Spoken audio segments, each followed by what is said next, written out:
আমি রমিতা ভৌমিক, আমার মা রুমু ভৌমিক। আমার মায়ের জন্ম 1971 সালে চট্টগ্রামের সাতকানিয়ায়। আমার মা সম্ভ্রান্ত জমিদার পরিবারের একজন মেয়ে এবং মুক্তিযোদ্ধা পরিবারের সন্তান। শহীদ স্বপন চৌধুরী আমার মায়ের মেজ ভাই। আমার মায়ের শৈশব কেটেছে সাতকানিয়াতেই। একদম 8 বোন 3 ভাইয়ের ভরা সংসার ছিল আমার মামাদের। একটা সময়ে জমিদারি থাকলেও পরে সে আর সেই জমিদারি ছিল না। শৈশবে কিছুটা সময় ভালো কাটলেও পরে অনেকটাই কষ্ট পেয়েছিলেন, অনেকটাই কষ্ট করতে হয়েছিল। পরে আবার যখন একটু বড় হলো, আমার মামারা, আমার মাসিরা যখন পড়াশোনা শেষ করে চাকরি জীবনে আসলো, তখন মায়েদের আবার ভালো অবস্থান ফিরে আসলো। তো আমার মায়ের পড়াশোনা সাতকানিয়াতে। এরপর মা আমার মাসির সাথে চলে যায় সিলেটে। সেখানেই ছিল প্রায় অনেক বছর।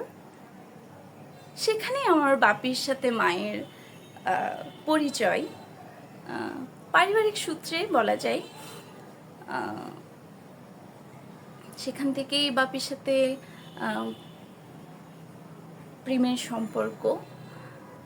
অনেক বাধা বিপত্তি, ঝড়ঝাপটা, অনেক কিছু কাটিয়ে আমার বাপির সাথে মায়ের বিয়েটা হয়। তো বাপির সাথে বিয়ের পরে অনেকটা কষ্ট মাকে করতে হয়েছে আমাদের এই সংসারকে দাঁড় করানোর জন্য। আমার বাপি অনেক কষ্ট করেছেন, তার সাথে আমার মাও, দুজন মিলে আমাদের সংসারটাকে একটা জায়গায় দাঁড় করিয়েছে। আমার মায়ের ত্যাগ, আমার মায়ের ইচ্ছে, শখ, আহ্লাদ, সব কিছু ত্যাগের বিনিময়ে আজকে আমরা এই জায়গায় এসে পৌঁছাতে পেরেছি। আমার বাপির সাথে, বাপির হাত ধরে এতটা পথ মা পাড়ি দিয়েছে বলেই আজকে আমরা একটা ভালো জায়গায় এসে পৌঁছেছি। আমার মা আমার একজন ভালো বন্ধু। এমন কোনো কথা নেই যেটা আমি আমার মাকে না বলে আসলে থাকতে পারি না। আমার মায়ের একটা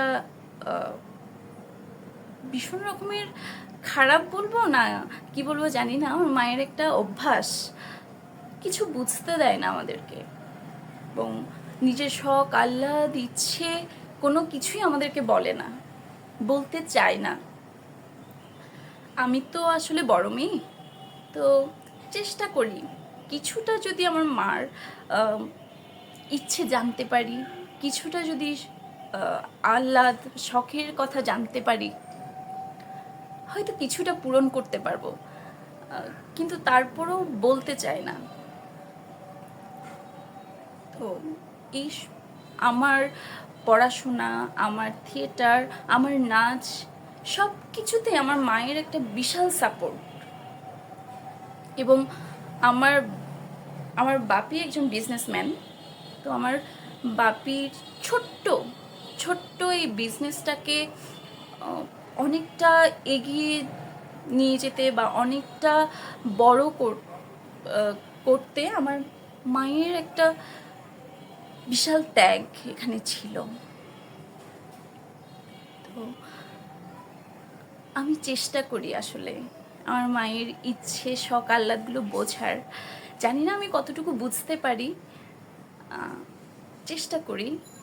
আমার মা যেভাবে আমাদেরকে আগলে রাখেন, কিছুটা যদি আমার মাকে আমি আগলে রাখতে পারি, সেই চেষ্টাটাই করি।